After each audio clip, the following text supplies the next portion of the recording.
خلاص نيمتي العيال؟ خلصتي كل اللي وراكي؟ مش المفروض تخشي تنامي؟ انت قاعده بتعملي ايه؟ لا بجد انت كده مريضه. انت عارفه ان انت محتاجه دكتور؟ انت عندك ما يسمى بالسهر الانتقامي.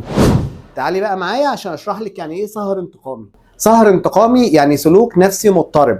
حضرتك طول اليوم اللي حاسه ان هو اتسرق منك في بيت واولاد ومسؤوليات، بتضطري بعد نهايه اليوم بتخطفي فيه جزء منه لنفسك.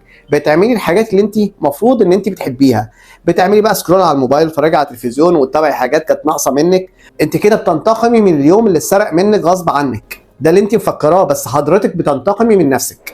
الموضوع شكله بسيط بس هو تأثيره عميق. قلة النوم دي يا جماعة بتأثر على الذاكرة والتركيز والمزاج. طبعا أكيد هيحصل زيادة في الوزن، ده هرمون الكورتيزول عالي، ده هرمون توتر. بسبب إيه؟ بسبب إن أنا بوظت الحرق. مع الوقت مناعتك بتقل وبشرتك بتبوظ، مودك بيقع. فبتلاحظ الانتقام ده بيكون من نفسك ومن صحتك، يعني على حسابك. ازاي بقى نقدر نخرج من الدوامة دي؟ احنا محتاجين مثلا نحدد وقت من بعد 10 مساء كل الأجهزة هتتقفل.